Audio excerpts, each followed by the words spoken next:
Let's see. Is the audio working? Can people hear us? Oh, do we have an echo? Let's see what's going on. I'm here It's with every week or something. there's usually something, but now I got the two Stevens, so that could be the echo. I got Steven and Steven here today. Steven and Steve. Yes. And our names are spelled the same. That's it. So S-T-A-H-E-N. Yeah. first of I don't all, think we got an echo. No, I did think- the I think we're unmute good. thing. I think we're good. I think you nailed it this time. Goofy Foot just says we sound Sound is perfect. perfect. There we go. Wow. You give me 66 chances. The 67th, I'm going to get it right. That's You how must it have lit works. a candle at church or something. So first of all, happy Friday, everyone. What a week once again. But you know what? We're here on Friday, and I'm here with the two Stevens. We got our standby Steven from the ClickerVision Addict. We also have Steven from Wired Up Retro here today. And that Nice. Steven I've known pretty much as long as I've known the other Stevens, to be quite honest, because he's also from the official Atari 5200 podcast that's been going on for ages. Is that right? Yeah, that's where we met, Glenn. It is. Yeah. I admit I've been missing for a while, but Yeah, welcome to tonight's maybe show. once you return. Yeah, maybe you're going to return soon. It would be fun. We always have a good time. We do. It's a good podcast, and there was never a lot of love before 5200. We've been changing that. We've been letting people know that 5200 from Atari was a good system. There are ways to fix that controller, and then once the controller's fixed, man, it's a good system. I'm gonna drop a bomb on you guys. You guys are like the flat earthers of the world. You're trying to convince people of how flat the Earth is because of the 50. No, I'm joking. I know nothing about it. I know nothing about the 5200, so it's like whatever. So, but yeah, so the week was all you need to good. know is that it's better than the ClickerVision. How's that? Is it? Yeah, I'd say so. Definitely. Steven, But not it's too even bad there's a not enough games. not even a It fight. depends on the game. Yeah. Well, I don't know the 5200, so I don't pass judgment on things I haven't tried. You know what? That's If I fair tried enough. it and it's a steaming hot pile of garbage, then I'll be, but I have no comment at this point in time, right? So, Well, I appreciate that. Unlike myself, was very judgmental, right? So I appreciate You that, didn't even Steven. go out with Kathleen Kennedy, and you're judging her already. I'm dying to go out with her now. I'm dying to go out with her now. Oh, She's homeless. Kennedy fan. She's homeless. Now that she's homeless, that the House of Mouse has apparently kicked her and changed the keys and changed the locks on her. I'm dying to talk to her now. All That's she so needs is to be tased in a dark alleyway. That's all that's missing. That's Now all that's missing. before we get too far into the video, Steven, you want to welcome our panel of every weekly people on the Yeah. chat?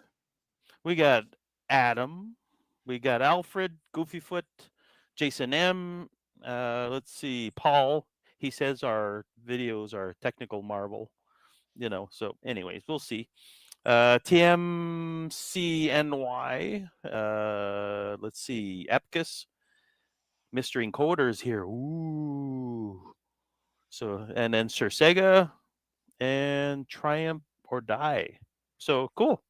We got a small gang in here. Some people don't actually chat, but you guys drive the show a little bit. So, and then Hobby Hands. There you go. Hobby Hands just posted at the last second.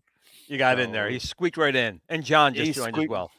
That's So right. for people who don't know, just joining us or tuning in. Steven in the center screen. We have two Stevens here. We have Steven in the Not center this screen. one. Right.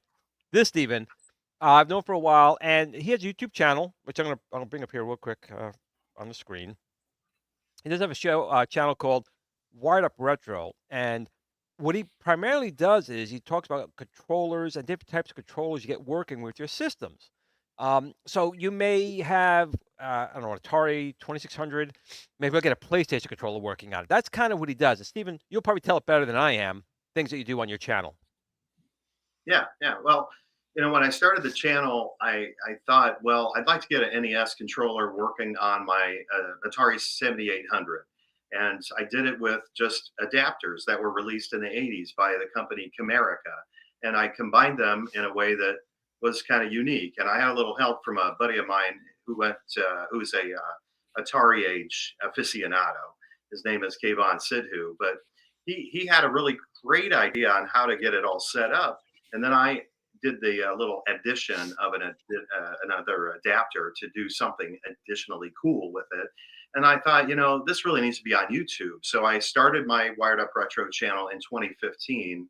And then it just kind of took off from there, where I was like, oh, I've got another idea. So maybe I should make a video about that. So and it ultimately, after about a year and a half to 2 years of being on YouTube, I really started to see that there's a lot of potential for not only using old computer joysticks or old console joysticks on new systems, but using new system controllers on really ancient systems for the young people who are only used to those newfangled controllers, so they could play the old school games and recognize how awesome they really are. And not just Pac-Man, but games they maybe never tried before, Mr. Do or maybe Dig Dug, Pole Position.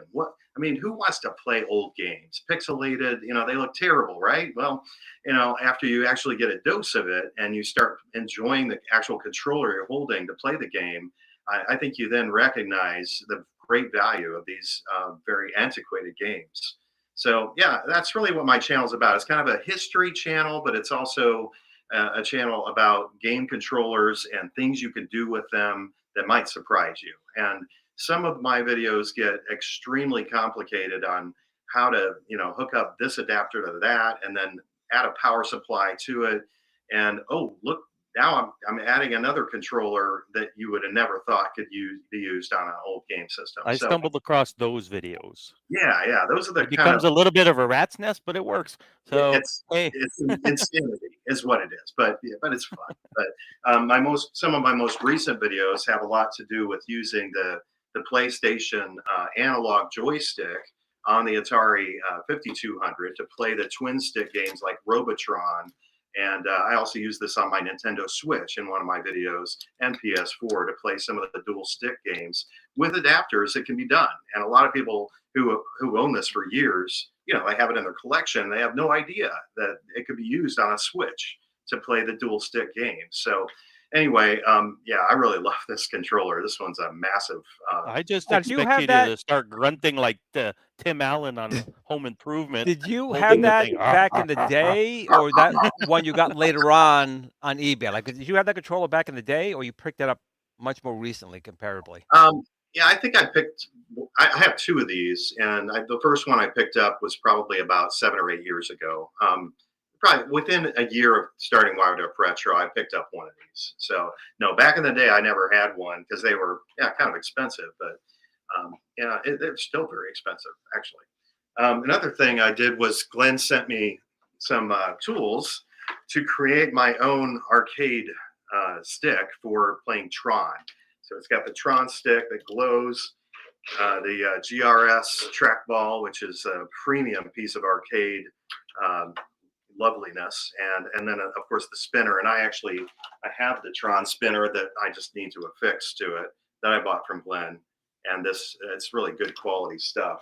So I show you how to put this together. It's actually an arcade stick made out of a monitor stand that I retrofitted. So if you are interested in seeing that, check out my YouTube channel, and I think you'll enjoy that video. It's about an hour long, but I show you each and every detail on how to get this working. And doesn't just work on PC; it works on PS3, and I've even got it working on my Atari 5200, and I've got it working on my I believe my Atari 2600. I think I got it working on my Switch. So it does a lot of things with the right adapters. So And that's the thing I got to ask you, because I don't remember which video it was, but you had like an adapter plugged into an adapter, plugged into an adapter. Like it was like 10 adapters to get something to work. What was that? Do you remember which one that was? You had like a bunch of adapters to make something work in something. I don't remember the video though. Yeah, well, I mean, I've got like 18 videos that have all to do with adapter after adapter after adapter. So I don't know which one you're talking about. But it's weird though that you can like you get adapter to make a 2600 paddle controller, and then you get an adapter that goes into something else for a PlayStation, and it goes into this to make something work where it really wasn't even close to working to. You had multiple adapters. What's driving you really to figure this out? Honestly, what's really pushing you for that? Well, it's just like nobody's doing this on YouTube, and I just think that somebody needs to do it because I don't know, there's something deep inside of me that says I I think that's a mountain to climb, and nobody's climbing it, so why not?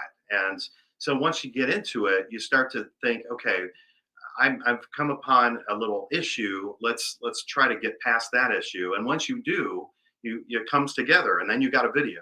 But then 3 videos later, I then think, well, hey, I could use what I did 3 episodes ago to do this new thing, and maybe that would work. So then, that's how the channel has kind of developed. It's kind of been a process of, hey, new ideas just popping into my head and saying, hey, I wonder if that would work. And if it doesn't work, should I even show it on my channel? But oftentimes the ideas do work, and sometimes they kind of half work. I have one video where I tried to get a mouse to work on the Atari 5200, and it sort of kind of worked, and it wasn't that great, but I showed the video anyway. So anyway, it was kind of fun. And you have I quite got a lot a of show videos idea here. for you. I Yeah, got a what- show idea for you. Yeah. If this stuff all works, now you got to make it ridiculous after a while and see how much of an adapter string you can make. The Well, longest one ever, like 50 adapters later or 100. that's Then it's like, let's see how much input lag there is with 50 right. Well, or whatever.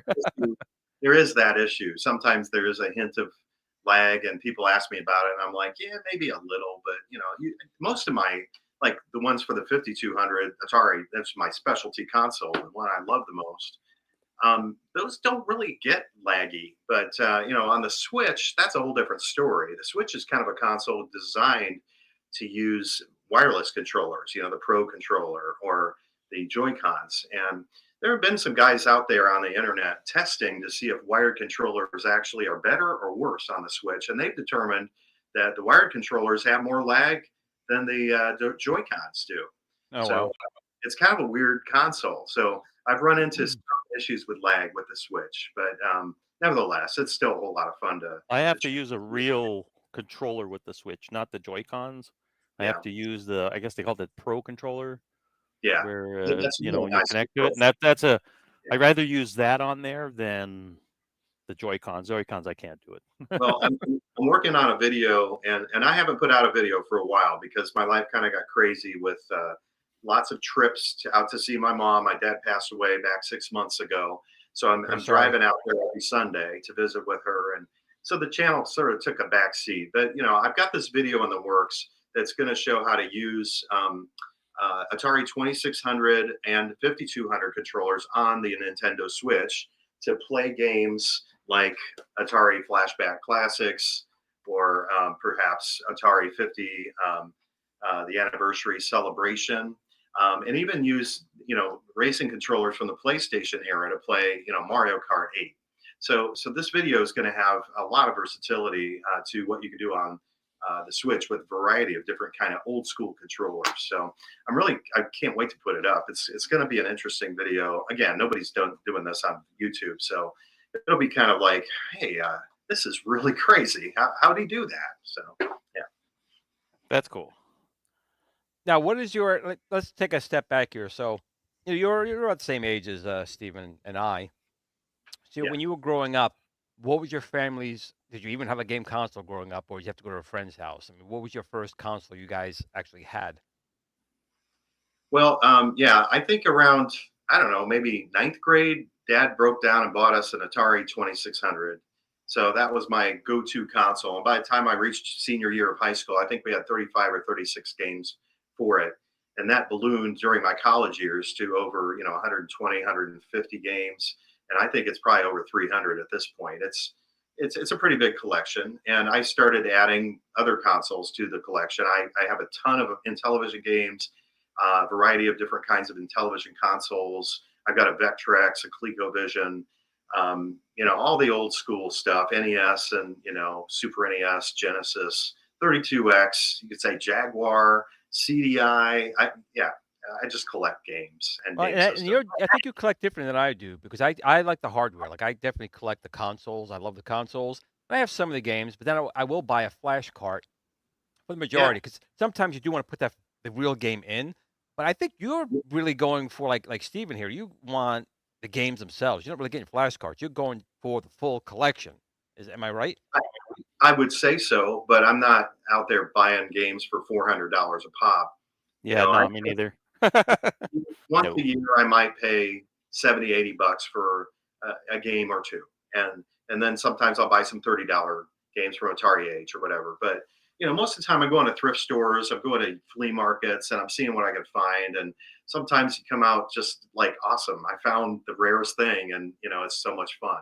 And at eBay, I do a lot of that. eBay looking, Goodwill online, shop Goodwill or whatever. You can find some interesting things. I made this video about this PC controller called the Titan Sphere, which I found on eBay for probably, I don't know, it was $10 or $12. Not to be confused with the Titan submarine.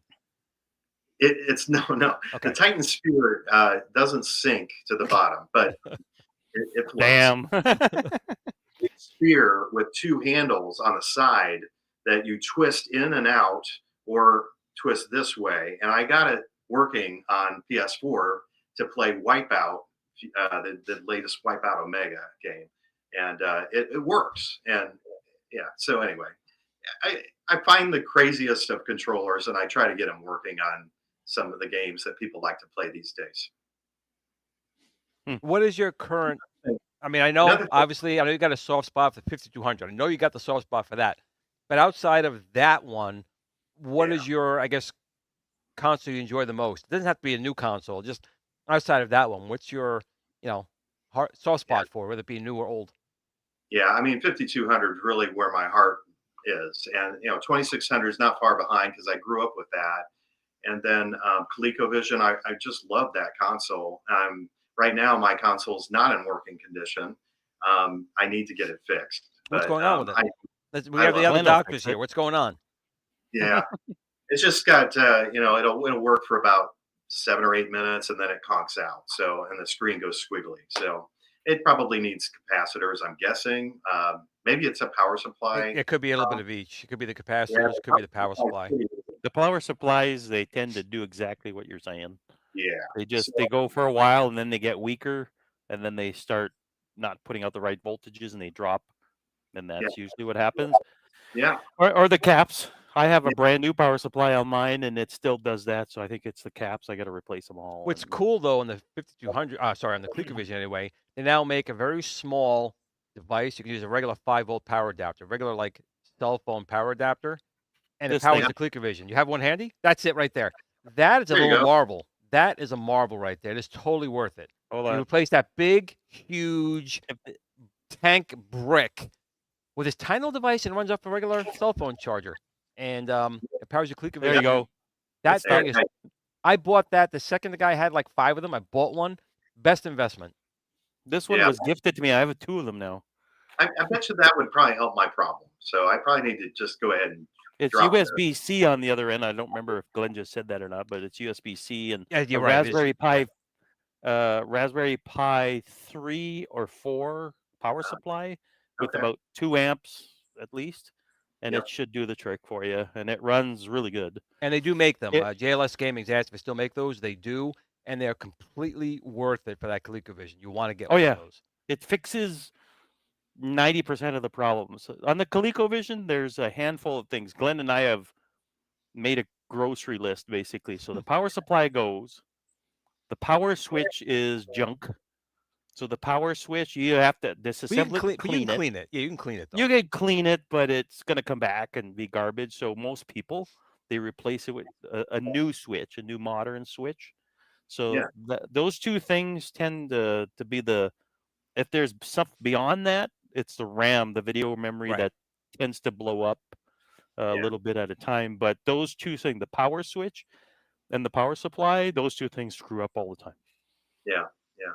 99% of the time, and you start with that. Yeah. I think that's Then where I you- would start. Yeah. Now Yeah. I've had a Vectrex since the mid '90s, and that Love that the console Vectrex. has really done well for me. It's never had a problem, and yeah, hopefully it stays well. I don't have one of those. I don't have Oh, one of let me those. tell you, everyone Yeah. should have a Vectrex. I mean, it is such a phenomenal console. It came out in '83.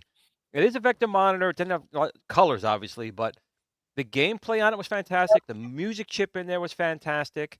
The game, Yeah. every game that they made for it, even like there's even a version of Space Invaders using bitmap graphics on that machine. It's just a phenomenal little machine, and I really would love to see someone try and make a comeback with another Vectrex on that. But That would be I love my amazing. Vectrex. It's there with Dreamcast. You have Dreamcast and Vectrex. They're like right Oh there. yeah. for me. Oh yeah. And that's another thing. You were asking me about my favorite consoles. I love the Dreamcast Oh, it's a and beautiful machine. PlayStation Original. I mean, it had so many great racing games. I'm a racing game fan, and if you watch my channel, you'll see that I use a lot of this controller, the Nijicon. Yeah, I got that which one I actually. Yeah, I got one you back got. in the 90s on my PlayStation, and I even used it on my Dreamcast with an adapter that I had, and it worked great. And I use this on my channel quite a bit on the Switch, the PS4. I do crazy things with this controller, as well as the Ultra Racer, which is another PlayStation favorite controller that I've used in the past. So yeah, I just love those. I have a really soft spot for PlayStation and Dreamcast. And I mean, I got a soft spot for every console. I love original Xbox. I love my Atari Jaguar, 3DO. Take it or leave it. It's pretty fun. But yeah, Jaguar.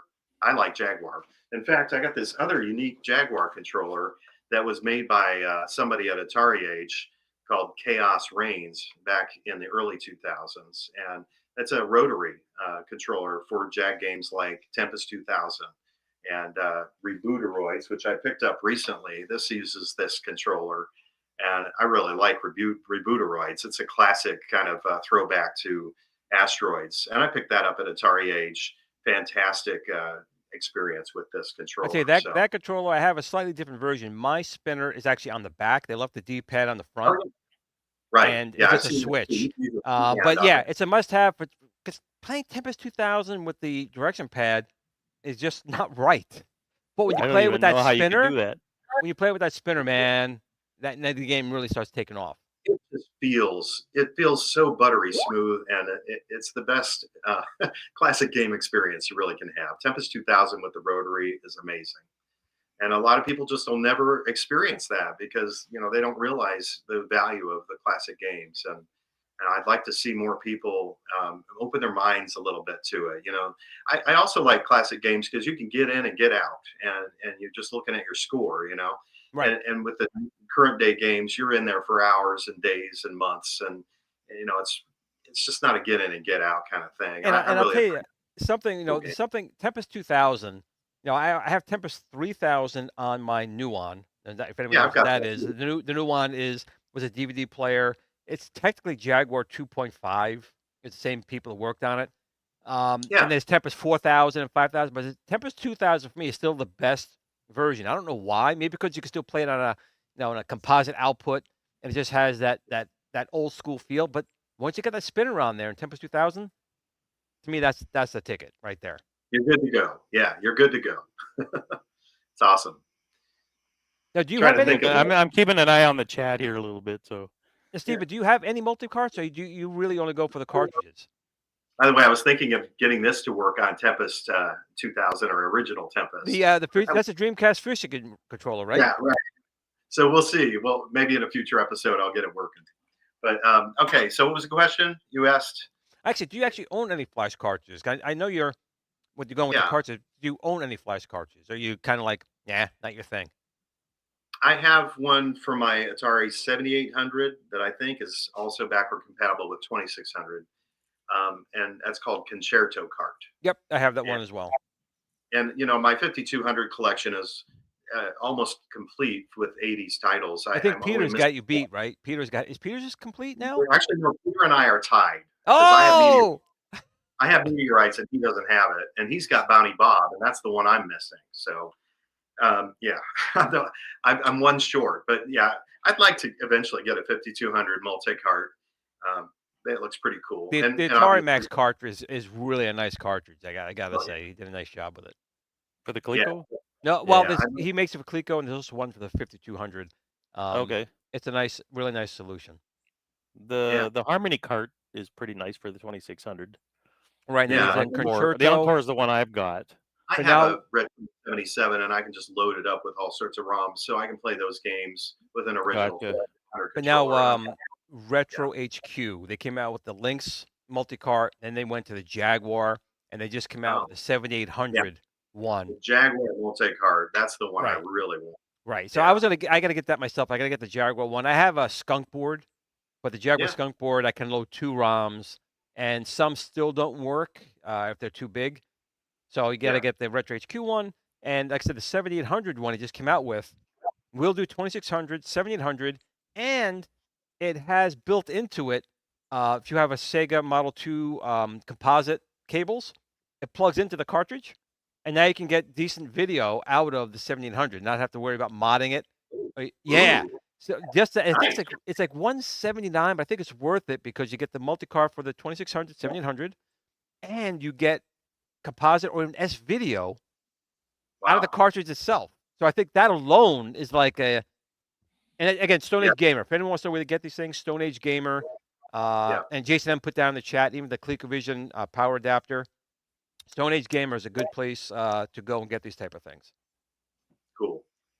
I was going to show you guys a couple other interesting Yeah, let's see them. controllers. Let's see them. Atari Paddle. Okay, so I really love paddle games. Always have. They're just it's something about that analog control. Love it. But I actually created my own knob on an original Atari paddle and added some graphic, Some wood wood grain. grain. Nice. I like this controller, and Where'd you get the wood grain from? The side of an old station wagon, or? no, I bought it from I think the Menards. Yeah, they had a roll. Okay, But yeah, that's cool. it adhered really well. And anyway, I like this That's controller cool. It that looks I like it did goes on my. with the retro. Was it the retro 350? What's that one that that Atari that came out? The retro. Oh, I cannot think of the name. The Trooper. No, Oh the yeah, 2600 clone. It's retro something. on 77. That's it. Retron 77. That paddle looks Yeah, like it belongs with that machine. yeah, It looks really nice. yeah. It is kind of a nice controller. I like it, and I reviewed it on my channel. This is actually a Sega control control stick for the Master System. I had And one I of those. took the 800 controller top and found a way to mount it easily to it. And I have a video showing you how to do this. If you don't like that boxy top thing for the Master System control stick, Yeah, it's like a pack of cigarettes on the top. yeah, and I got this working on the 7800, so you could have a 2-button experience with a Master System control stick. So with the 7800 controller top, it's kind of like that Sid kid on the Toy Story movie. I'm kind of Yeah, yeah. You decapitate joysticks and make new ones. gets its head removed, but don't worry, it'll end up fine in the end because it'll have spider legs. As long as you don't put a firecracker somewhere in there, you're good. Another favorite controller of mine is from the PlayStation era, the Barracuda. And the nice thing I like about this is if you're playing 5200 games with it, and the analog sticks have nice throw. And on 5200 games, that actually comes out really good for the paddle games and some of those analog games. This actually works great for that system, and it's huge. I mean, this thing is meant for man hands, but I really It's like like the it. Duke controller. And the good thing about it is when you get pissed off and you rage quit and you throw it, it comes back. Yeah, it does. It's a big boomerang. Take out somebody's eye with that out. You might, but it'll be fun in the process. I wanted to mention somebody in the chat. I forget who it was. They were saying that you could use that Dreamcast fishing thing to pick up chicks or something. Yeah, I saw that. That was Pliskin. Pretty funny. That was Pliskin right Pliskin's here. Run. Yeah, you can fish for chicks with that. That's pretty funny. I gotta chuckle out of it. I gotta chuckle. So another thing I have is this PlayStation Move. What in the world? This is a Move controller in a special device, and when this came out, I was like, "Oh, I've got to own that." And the neat thing about it is it kind of clicks out into Oh, look at that! And it's very precise, and it only works on PS3. It doesn't work on PS4, and they kind of claimed when the PS4 was being introduced that maybe some games are going to work with it, and none of them did. So, another goal of mine. You need a camera for that one too, right? Eventually, yeah. Actually, you don't. The Move controller, the camera compatible with it, but some of the games that use the camera with it are a little bit more extra precise. Gotcha. If I could get this working at least on PC, then the possibilities could be, kind of interesting. It's pretty good, but yeah. Looks almost like a crossbow. Yeah, but it's weird, that's for sure. But I like weird, so anyway, there you go. The Move racing wheel. You don't want to be caught off guard using one of those, and like somebody walks in on you, and you're like, "What are you doing?" I'm playing a game, actually.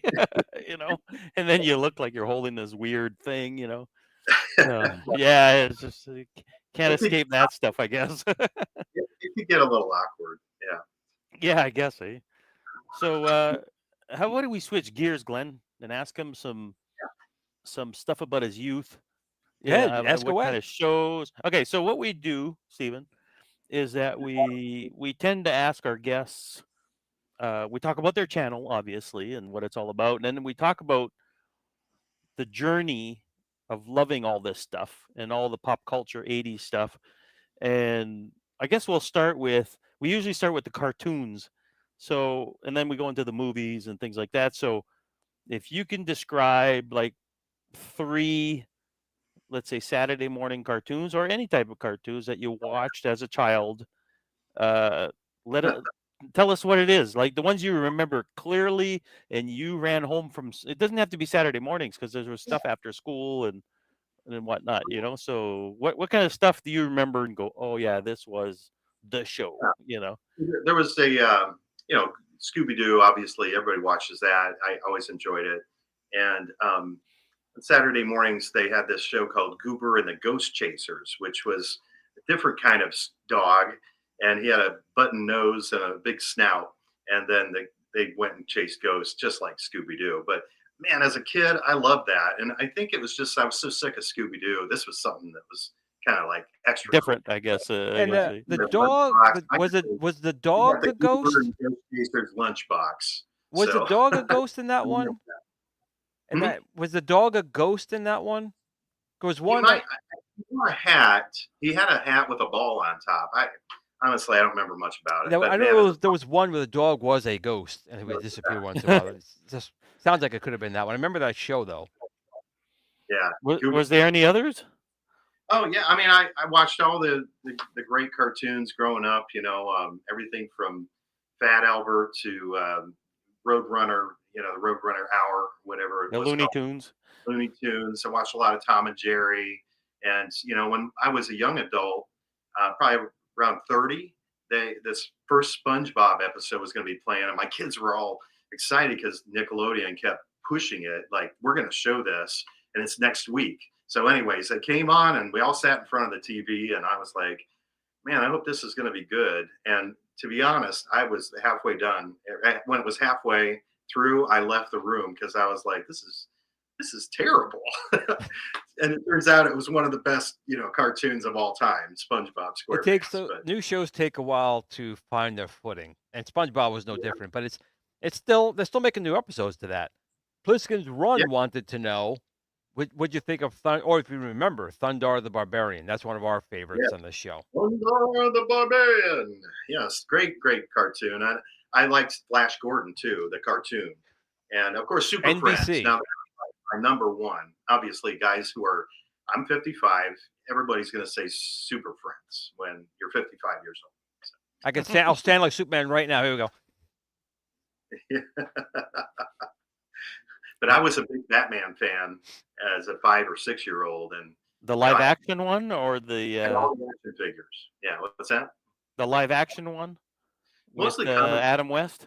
I think mostly comic book Batman was what really did it for me. Adam West just seemed like it was stupid, but as a kid, I really loved they didn't have any animated Batman when we were kids, was there? Sure, they did. Yeah, just Super absolutely. Friends. But it was besides Super Friends, it didn't have its own show when we were little. Batman the animated series. No, that we weren't little. I was 20 I'm years still old little. by the time People say I'm 12. People say I'm 12. No, I meant as little children. Mark Hamill was the Joker, right? Yeah. Mm-hmm. Yeah, but that came out when I was in college. Yeah. Okay. So don't get me wrong, it was great. It was just not when we were little, And of course, I loved. Oh, something happened. Yep, you're still here. Okay, let me. Not sure what happened here. Okay, I'm back up. So yeah, my screen just completely went away. But yeah, I like the Incredible Hulk and all that Wonder Woman. Live action stuff. Live action stuff. Okay, yeah. I was going to ask you that next, actually. When the Flash came on, that was all about that. And, I remember Flash. That was Filmation. It was on NBC, and they originally did a 2-hour pilot, and in the original 2-hour pilot, they had Hitler, they had Nazis, they had swastikas, they had the whole 9 yards in there, and really? It was fine. Yeah, I found the live action one? No, the animated one. But the thing was, the movie was supposed to come out first. They had the script. Now I take that back. The animated script was done first, and they borrowed a lot of that for the Flash Gordon movie that we saw. But in the original animated one, if you could find it, and I have a copy of it, it was Hitler, it was Nazi swastikas, it was World War II, all that stuff. And then, of course, when the series was coming out, they took that original pilot, and obviously they got rid of all of Hitler, they got rid of all the swastikas, they got rid of all of that stuff. Because, I mean, they're like, but that's how it was when we were kids. Like, you could, like Thundar, they had no problem showing you very adult content to kids. They didn't. Yeah. And then the government said, "Oh no, you can't do that." And then you got stuff like this new Barbie movie. That's what I'm going to start saying. It's this garbage coming out these days. Oh, you're going there. Okay.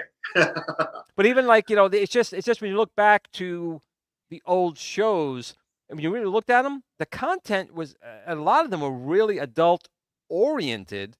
And then, like around the late 70s, early 80s, that's when the government started stepping in, saying, "Yeah, you can't really do that because you're kids, and you're pushing." We'll start doing drugs right after. Yeah, you can't do that, and they started, softening it up. A good example of this is the Buck Rogers live show. The first season was kind of geared toward adults, and then the next season they had Hawkman, and it was for the the little kids, and it was like they completely converted the show into a child show. And that was kind of bizarre. Actually, that was Gil Gerard's fault. on that one. Really? It was. No. So the original series we all remember, just like Knight Rider, just like all shows in the 80s, they had the babes. Every bad girl in there was a babe, and that's why you watch these shows. The stories weren't great.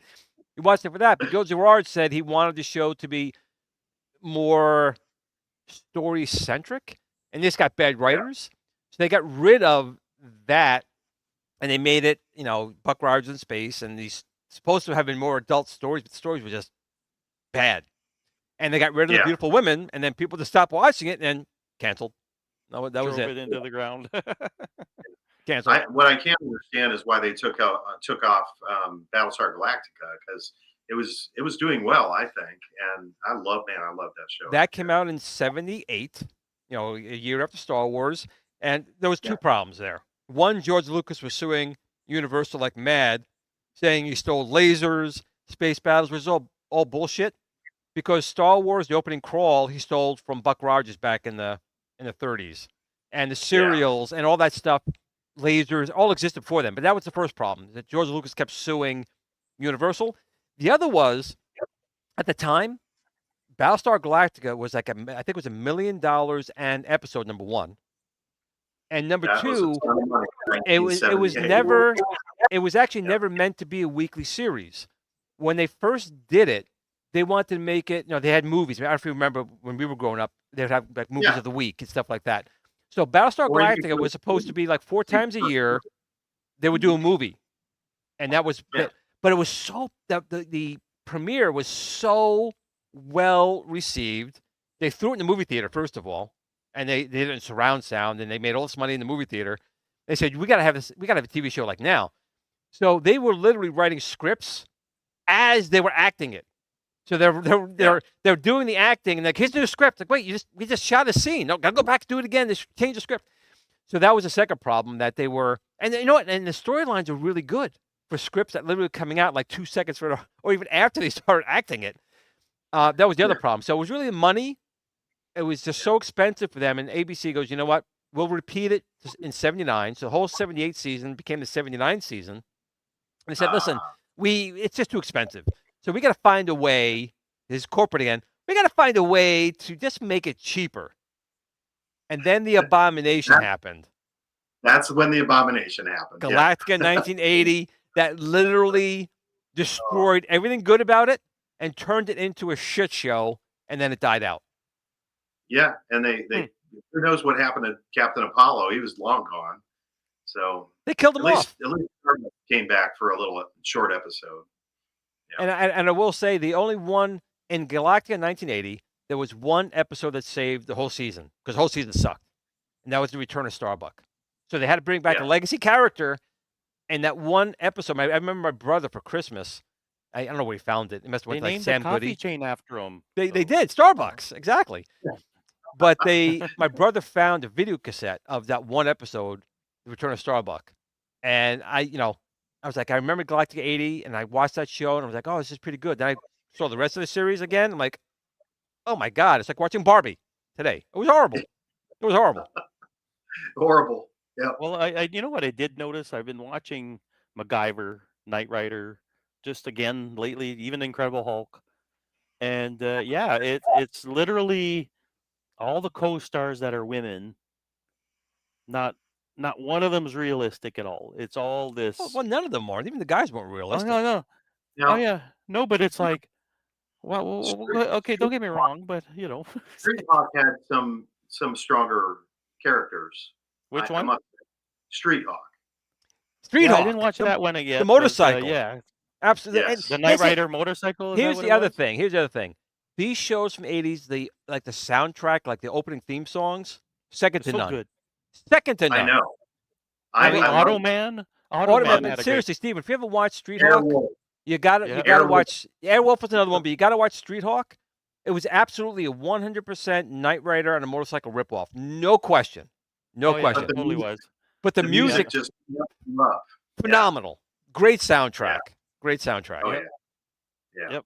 That's exactly it. They don't have any of that stuff anymore. The show just starts, and that's the end of it. No, they do, but kids today think it's good, and they have no freaking idea how bad it is. That's the problem. They have no No, idea. none of them have theme songs anymore. Like No, they those went don't bye-bye. like that actually all died. When Stargate SG-1 was airing, not long after that, they took all that off. It's Yeah, like or no they theme songs. Trek, like Next Generation had a nice song, and then Deep Space Nine had a nice song. But do you really remember the songs that came after that? I There's kind of none. There's none. Oh, Hobby Hand's got the answer right here, man. Can you read that, Steven? Proof of time travel is possible. Kathleen Kennedy must have time go back It and ruined Galactica back in the day. Probably. I wouldn't be surprised. Probably. Yep. let's go with that. Let's She'll go be with that. picking corn out of a field one day soon, so it'll be fine. I don't think she'll ever work again. Chips had a really good theme song. Plus, Oh that yeah, John mentioned Chips. Yeah, you know, it was good. It was the good. trumpet anthems back then were just amazing, and I played a trumpet as a kid, so man, I was into that. I really But liked what's that. weird is that art seems to be gone Yeah, of those theme songs because some of them were really good, some of them were bad, but like even Different Strokes, the theme song of that is memorable. You know what I yeah. mean? Like it's Or Facts of Life, even Facts of Life had a memorable song. yeah, exactly. And now you don't see any of that. It's kind of like just whatever, and that's the end of it. And it's like, oh well, that sucks. Come on, you know. Yeah. So Something got lost after the '80s. Just something it's got after the lost. '90s, Glenn, because some shows still had it back then. But after the '90s, early 2000s, something happened that they just yanked all that crap out of there, and it's like, oh well, Well, okay. I'll admit the '90s went more with the like Sonic the Hedgehog. The anti like hero type of shows, I Yeah, guess.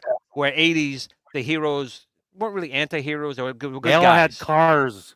They all Right. had cars. Well, I keep They thinking of all had Knight cars. Rider, like Knight Rider 2000. How that Oh, turned that was out. so bad. Yeah.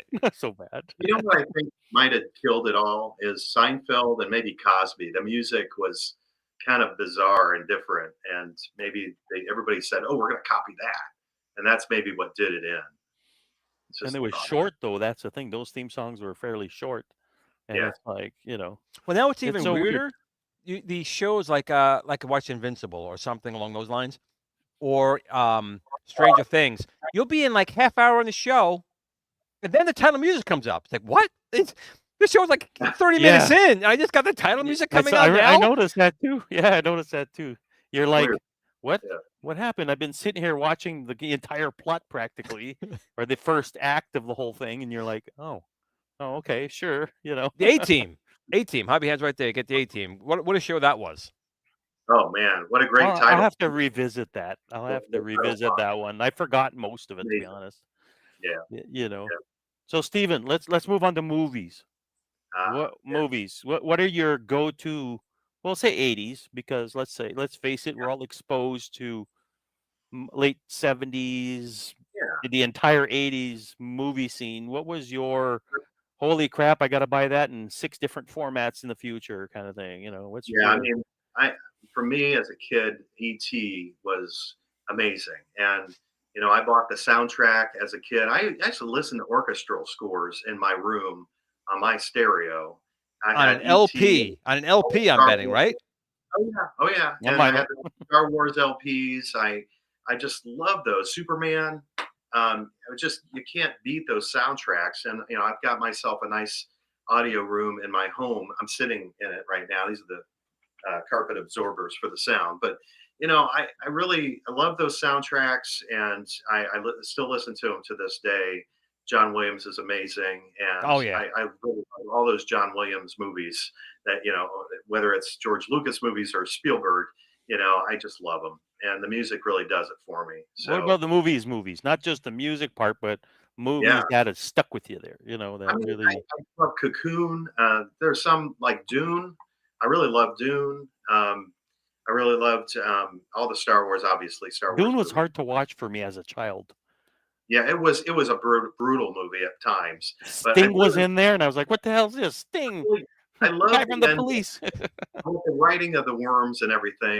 Man, it's like Star Wars on worms, so it's great. Yeah, Yeah, yeah. The but spice.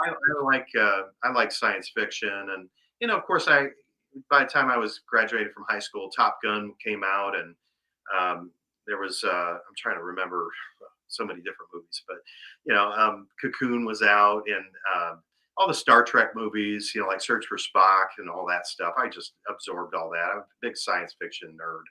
So yeah. What'd you think of Glenn just the dropped final? a grenade in the chat there. Well, shame on you, man. No, What'd you say, Superman 4 is better than Superman 3. Now, again, if I'm being put Shots in a fired, Russian, shots fired. if I'm being put in a Russian prison and being forced, said you could watch Superman 3 or Superman 4, I will Oh, watch boy. Superman 4 before I'm going to watch Superman 3 again. I just can't do it. I can't do it. Yeah, those movies hurt to watch. Some It's really kinda do. like But you know what? You have Hollywood's, those glasses. You got those Hollywood. rose-colored glasses. Like there's a couple of shows I remember, even cartoons. Remember as a kid that were good, like The Muppet Show. When I was growing Yeah, up, oh, I yeah. loved The Muppet Show, and I found it. I got it. I said, my son and my brother, Gary, I got the Muppet Show. Let's go watch it. I was like, what the fuck? I used to love this show, and it is horrible.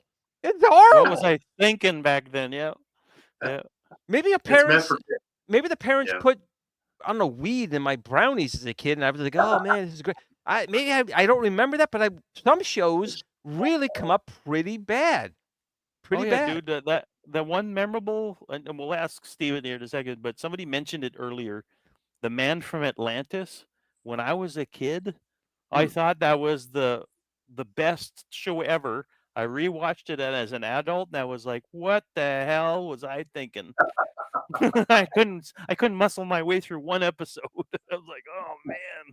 So, what was yours, Steven? That you basically remember as a kid better than it really was as an adult, kind of thing. Oh, well, I mean, I love Battlestar Galactica because of the music, and I love it because of the characters. But actually, the storylines could be pretty disappointing. And a couple of years ago, I watched an episode where Baltar was captured, and oh man, it was just not really good. And I was like, man, as a kid, this was like the best episode ever. And I'm like, this is really crappy. Anyway, but yeah, I mean, not all Battlestar Galacticas are crappy. Some are good, but that one wasn't very good. You know what the best So, part about Star Galactica honestly was? You can go and curse in school, and no one knew you were cursing. Frack. right. Felgacar. Yeah, for, The teacher's like, what was it? No, nothing. Felgacar. Frack you. I'm not a cursing, so you can't get me in trouble. I'm in like 5th grade going frack, frack, frack, and get away with it. there were pros and cons to Battlestar Galactica. So Somebody But- mentioned Manimal in the Yeah, chat. Hobby Hands. Hobby Hands put Manimal up there. And that was Channel 9 here. So that was UPN, I guess, during that time Oh. frame. Manimal. Tron was really incredible as a kid. I loved it. Tron. Yeah, you won't get arguments out of Glenn for No. that. Not at all. Yeah. Although, I again, didn't mind it either. classic That was Tron. Yeah. Tron Legacy for me, I felt could have been better. I still enjoyed it, but I felt it could have It was been okay. better. Right. It was okay. It wasn't top tier, but it was definitely watchable. And I've watched it twice, I think maybe 3 times. I have it My in 3D favorite- on my PlayStation Visor to watch it in 3D. I'll tell you, the Tron. I keep forgetting the name, but there was an animated show. I think we made it like 2 seasons. Evolution or Revolution or something. Something like that. Automan. Automan was a good show too, but again, watch it. I mean, Automan. that was different rose-colored glasses. I watch it now and it's painful. It's painful, Oh. painful. It was Tron inspired. There's no question. Yeah. The first maybe 5 episodes were pretty good, and then it just got Battlestar Galactica 80. It just got so stupid. It was a got slippery slope for bad. that poor show. Yeah. Tron. See, once again, got Hobby Hands. Tron Uprising. That's what it was. Up. And they they canceled it. They canceled it before it got resolution. A lot of the things, but definitely worth a watch if you guys have not seen it. I definitely enjoyed it. You have to get used to the art style, like the art style of the animation It's is. cell shaded a little bit. Yeah, in a sense. But Oh. it's a good show. Yeah, It's a good show. Yeah, I'm gonna watch that. My favorite part in the Legacy one was when they had the stick and the guy just jumps and the bike gets all formed around him and he lands and he takes off, and I was like, yeah, that's cool. And they all Yeah. slow motion, everything's really slow, and Yeah. I thought that was like the best part of the whole movie. After that, it was cool, but it was just that captured it perfectly on that essence of being into that digital world. I thought it was See, for pretty me, cool. I guess my disappointment was, and it was probably my own thing, when I was thinking about the sequel to Tron, my thing was some guy went and put a backup tape in, and the MCP was on the backup tape. And the MCP comes back, and it's just like, what the hell, man? I'm like, I'm 20 or 40 years out of date here, and how I'm gonna almost like a comedy because he couldn't be what he used to be, you know. And Mhm. they had Dillinger's nephew in there, or grandson or whatever was in there, and I just didn't really connect with the storyline that they were putting in there for it. And I guess that's me. I'm sure other people really enjoyed it more than maybe I did. Yeah. It was a good visual effects opportunity, I thought, Well, for the it whole was thing. early You know what I mean? de-aging. I mean, it was early de-aging, on Clue there. But the CGI was really good. It You was. It know, in was. general, It not the was. de-aging part that much, but the bikes and all that stuff. I thought those were really well done. And of course, you Yeah, got to I'm always talk about Overall, Dukes of Hazzard and Daisy and her Daisy Dukes. You yeah, always got to talk about that show, no question. that's hard to watch too nowadays. I My think wife and I were muscling our way through it, and it was like, wow, it's like pulling teeth. I think It's as a quite- kid you just waited for the scenes with the car You because the did. car was the to best. jump the river or And whatever. It's I like, remember a commercial on NBC, which is Channel 4 here in the States, and it was a black Trans Am with a light that went back and forth. And all they kept saying was, if you like Dukes of Hazzard, we're going to show you a show that's going to blow it away. And that was the whole commercial. I'm like, what? Huh. And then, like, a month later, Knight Rider came on the scene, and I stopped watching. Stopped watching Dukes of Hazzard, and I was, all into, of course, Knight Rider at that point. And then you had yeah, Airwolf on CBS. Then you had on Channel 7, you had Blue Thunder, which only made one season. And then Automan on Channel 7. So you had all the 80s had a lot of sci-fi shows. They did. And then Yeah. cars. then 90s came around, and it kind of just, We it were went all to, raised on sci-fi. yeah, You know, we everything were became raised. like CSI. There's like 500 different CSI shows, or TJ I Hooker. can't stand those shows. The Actually, I don't CSI mind stuff. them. I don't mind them, No, but there was too I many told of my them. dad today. Actually, I had a conversation with my father today, and my dad, he's watching CSI Chicago or Chicago this and New York that. And I said to my dad, I said, you know what? I don't want to watch TV and have real life in front of me. I want to be taken away to some other planet or world or whatever that doesn't exist, and I know it doesn't exist. You Like know, the and he's like, he kind That's of looked at me like, oh, I guess you got a point there. Kind of Oh thing. my God. Kurt brought up something Quantum here. Leap, yes, another good one. Quantum Leap actually aged fairly well. How about the Love did. Boat? That did. Oh, The Love Boat. love, exciting, And that- you That has come sexual harassment written aboard. all over it. We're expecting you. Oh, The Glenn, you're a Love Boat. Oh my God, I remember that show. This is beautiful. And then That, like I Fantasy said, Island. oh, After that, you have Oh, Love God. Boat and then Fantasy Island. the plane. And The plane. fun fact, I used to look like Tattoo from Fantasy Island back in the 80s when I was a kid. I looked just like him. Just saying. The plane, the That- plane. Yeah. That was me. That was me. I Well, that's can't good. quite picture that, Glenn. So, Oh, I'm not sure yeah, I'm gonna just do that. go back. Just go back and look at Tattoo and just that was me.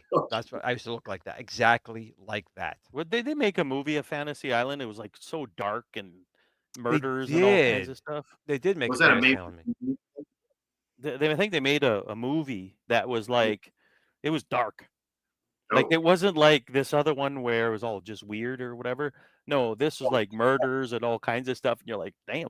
oh, And the dude from Ant-Man is in there. oh, yeah. The I kinda like the the Hispanic side. fellow. I'm gonna- Reboots Hobby- or whatever. Hobby Hands brought up one here. Star Trek: The Animated Series. Was it Now- Lower Deck or something like No, that? no, or- no. This was I think 1973. After Star Trek was canceled, they came out with the animated series. It was Filmation, 2 seasons, 22 episodes. And just so people know that Gene Roddenberry himself said these were the last 2 seasons of the continuation of the original series, because the first season, the Enterprise had a 5-year mission, right? They had a live action series 1 and 2. They canceled it. Fans backlash. They came up with season 3. Then they canceled it again. So if people ever ask you, is the animated series of Star Trek canon? It is. It's a continuation per Gene Roddenberry of the 5-year mission of the Enterprise. So just in case you were wondering, Oh, that's interesting. a fact. Hmm. That's a fact, Jack. And of Interesting. course, it's Filmation, so it's just 3 cells. And they just kept doing that the whole show. Like, like the 1960s Thor or Captain America was, they're just sitting there and they're talking, they're throwing something, they're frozen like this for like 10 minutes. That's classic animation right there. Classic, yeah, or bad. Or well, it's bad in comparison to now, but when you look back to it, they didn't think animation. Like Japan, animation is literally an art. It's always been an art. So they did a much better job with the storyline and the drawing. In the States, it was for kids. It was really just for kids. Here's $15. Go draw something and have someone talk with it. And that was it. Yeah. So Pliskin's Run's asking, Steve, have you watched Battle of the Planets yet? I don't know if he's talking to me or the new Steve, but we'll both answer the question. Yes, I started, and I have a hard time watching it, but I love the anime part. So I watched it a little as a kid. I never watched it as an adult, but I like the look of the ships and everything, and the way it blows up, with the fire. And It's a pretty great cool. soundtrack the again. Phoenix. They had a good theme opening song is good. soundtrack. Yeah.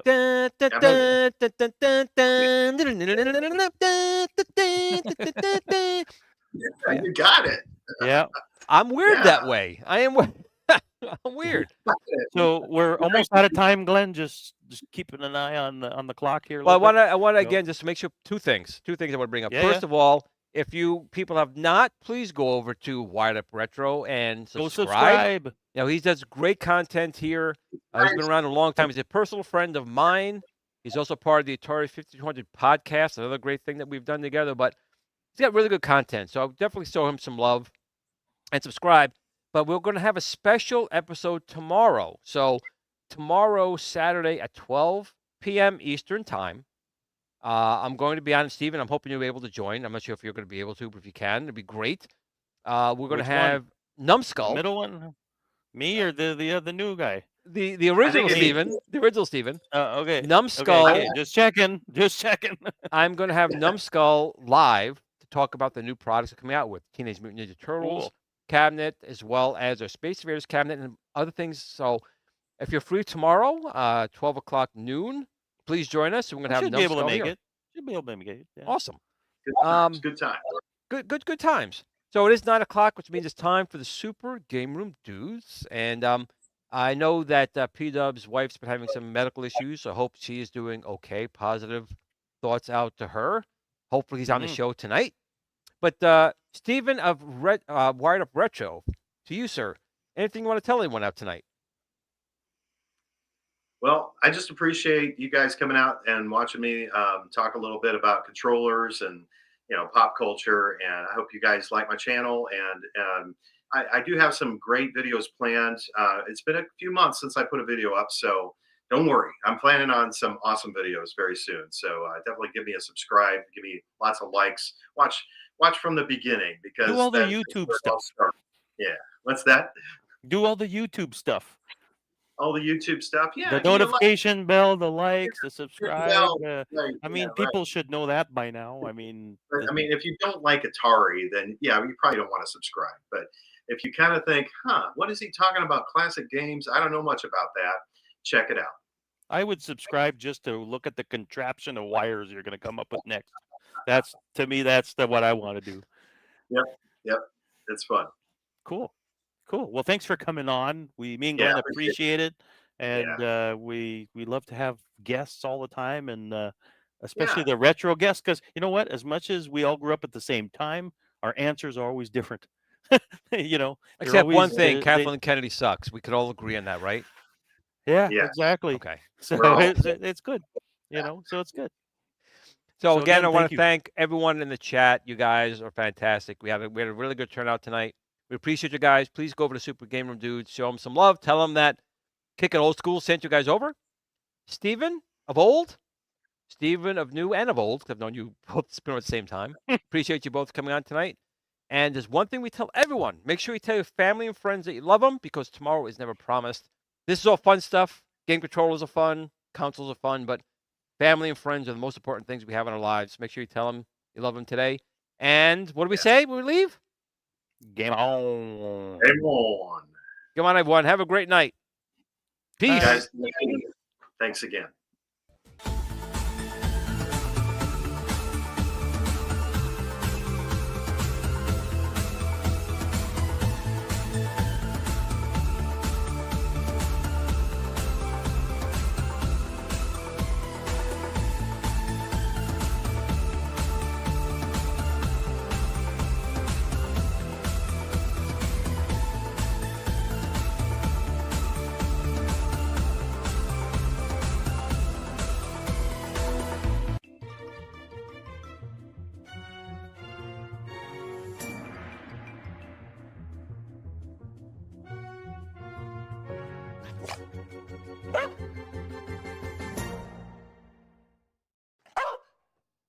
Game on.